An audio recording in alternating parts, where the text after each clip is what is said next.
Salut les Rey, salut les prévoyants, salut les survivants, j'espère que vous allez bien. Moi ça va nickel, aujourd'hui je suis en balade dans un lieu sain, on va dire. Aujourd'hui j'aimerais vous faire part d'une petite réflexion que je me suis faite il y a quelques jours concernant deux sujets que vous aimez bien, la préparation et l'effondrement. Et j'aimerais vous parler d'un cas en particulier sur lequel j'ai eu ma réflexion. Et ce sont les gens qui se préparent à un effondrement, parce que je pense qu'on est tous plus ou moins d'accord pour dire que l'effondrement est imminent. Il y a trop d'alarmes qui sonnent de partout, à tous les niveaux, ça ne peut pas être une coïncidence, c'est obligé qu'il y ait quelque chose derrière et que ça va s'effondrer. Et donc il y a plein de gens, selon leurs approches, qui vont se préparer à cet effondrement-là. Donc ça peut être les autonomistes, les survivalistes, les preppers, les gens qui sont plus orientés éco-responsabilité, etc. Bref, il y en a plein d'autres. Mais tous ces gens-là, en réalité, sentent qu'il y a quelque chose qui ne va pas dans le système et se préparent, soit directement préparent l'avenir ou se préparent à l'effondrement. Mais on va rester sur ce sujet-là, se préparer à l'effondrement. Et dans les gens qui se préparent à l'effondrement, eh bien, il y a des gens qui ne se posent pas la question numéro 1, qui est d'après moi la plus importante et celle qui doit guider tout notre processus de préparation et de recherche d'autosuffisance. La question est la suivante: quel mode de vie je veux? Et en fait, dans cette question-là, nous allons retrouver plusieurs sous-questions. Donc, qu'est-ce qui ne va pas dans le système? Quel est-ce que je veux transmettre à ma descendance, donc à mes enfants, à mes petits-enfants? Quelles sont les valeurs que je veux leur transmettre? Quels sont les principes que je veux leur transmettre? C'est ça en réalité la question de quel mode de vie je veux. Et plein de gens ne se posent pas cette question-là et se préparent, c'est pas pour être méchant, mais bêtement, on va dire bêtement, à la préparation en se disant ok, il va y avoir une crise alimentaire, donc je vais stocker de la nourriture. Je vais acheter beaucoup de nourriture en magasin et je vais les stocker. Au moins, je vais faire un système de stock rotatif qui tourne, roulant plutôt. Il risque d'y avoir des risques de guerre civile, on va dire comme ça, ou d'émeutes, de je sais pas quoi, parce qu'il y a différentes choses qui ne vont pas dans le pays, dans le système, que ce soit au niveau ethnique, que ce soit au niveau financier, bref, à plein de niveaux, on sent que ça va pas. Ça va être aussi par rapport à la santé, à plein de choses, à des risques d'attentat par exemple. Les gens vont se former au premier secours et avoir des stocks de médicaments, j'allais dire alimentaires, mais des stocks de médicaments pour tout ce qui va être guerre civile, etc. Ils vont acheter, détenir des rames à feu en passant par la FFT, c'est ce genre de choses. Et ils vont avoir, ou alors permis de chasse, ou ce genre de trucs. Et ils se disent, ok, c'est bon, maintenant je suis prêt. J'ai également investi dans un système d'alarme qu'on m'a installé. J'ai aussi fait installer chez moi un système autonome d'énergie, donc des panneaux solaires, des batteries, des onduleurs, etc., des régulateurs. Et les gens se disent, ok, c'est bon, je suis prêt, moi. Je suis prêt à l'effondrement. Et en fait, d'après moi, non, pas du tout. Et c'est même le contraire. C'est-à-dire que les gens qui ne reposent leur préparation que sur des choses, que sur comment dire, voilà, par exemple le stock alimentaire. Si vous ne faites que des stocks alimentaires de magasins, et pour tous les autres exemples que je vous ai cités, en fait, en réalité, vous allez juste vous effondrer en décalé. C'est ça qu'il faut vraiment comprendre, et c'est ça la réflexion que je me suis faite. C'est que vraiment, les gens qui ne se posent pas la question et qui ne veulent pas changer leur mode de vie, parce que j'en vois plein, qui tiennent le discours suivant: moi je me prépare pour garder mon niveau de confort que j'ai toujours eu. Je veux continuer à manger des Nesquik, des Chocapic, des machins, avoir la télé, le frigo, la PlayStation, le micro-ondes, le four, tout ça, ils veulent le garder. Ils ne sont pas prêts à changer de mode de vie. Et en fait, d'après moi, ces gens-là ne vont pas tenir, en fait. Ils ne tiendront pas.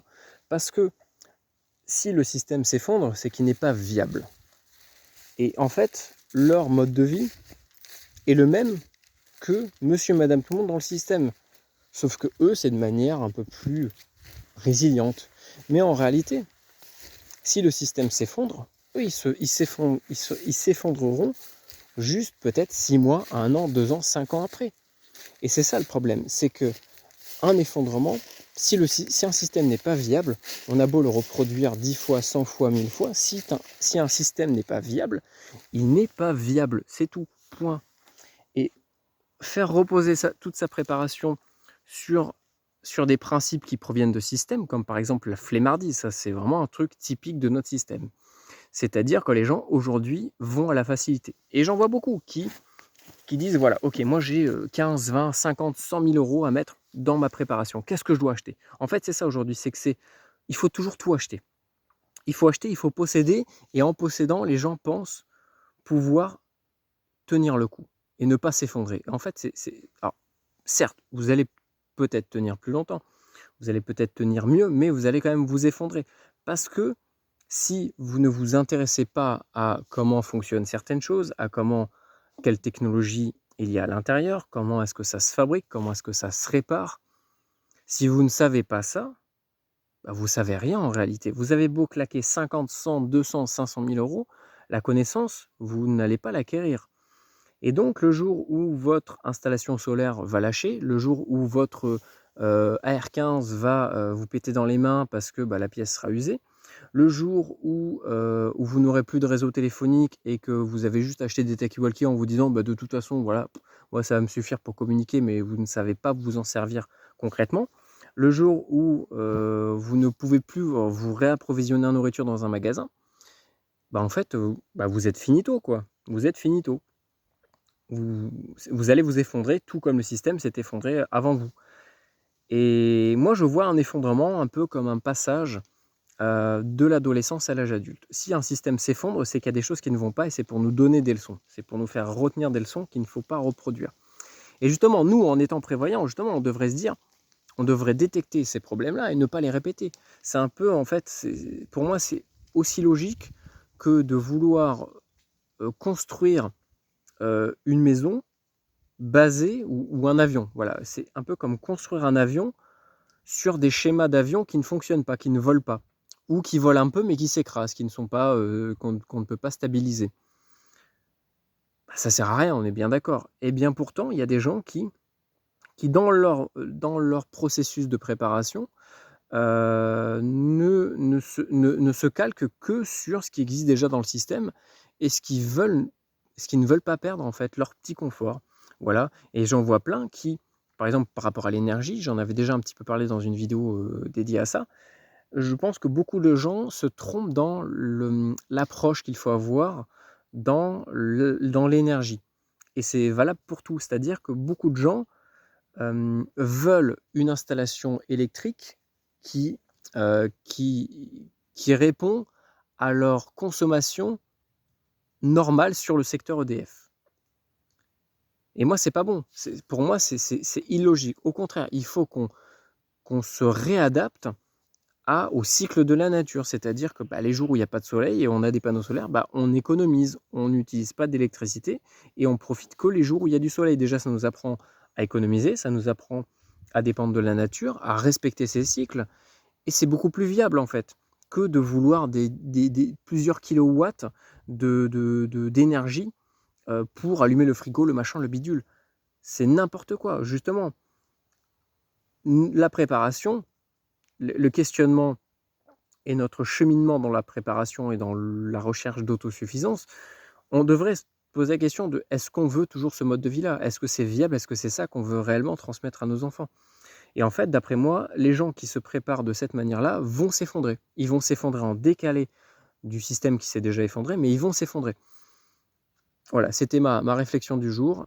Donc j'espère que ça vous sera un petit peu utile et que ça vous aidera un petit peu dans vos réflexions sur la préparation, parce que d'après moi, il faut avant tout commencer par réfléchir. Il faut se poser, il faut analyser, il faut réfléchir. Ça commence par là. Et voilà, n'hésitez pas à me dire ce que vous en pensez, même si vous n'êtes pas du tout d'accord avec mon point de vue, hein. L'idée, c'est justement d'échanger là-dessus. Si vous voulez rejoindre, j'ai créé un petit j'allais dire Discord, un petit Telegram, sur lequel, en fait, c'est un canal de réflexion. Voilà, parce que pour moi, je pense qu'il faut certes se préparer individuellement, mais il faut surtout maintenant réfléchir tous ensemble à l'avenir. Et donc j'ai créé un petit salon Telegram là-dessus où l'idée c'est que chaque semaine on lance un sujet différent. Là, on est à peu près 12-15 je crois. On parle de l'argent, de la finance, de qu'est-ce qui ne va pas dans le système financier actuel et comment est-ce qu'on pourrait trouver des moyens alternatifs viables et durables au niveau financier. On peut, la semaine prochaine, par exemple, parler d'énergie, la semaine d'après, je sais pas moi, de la défense,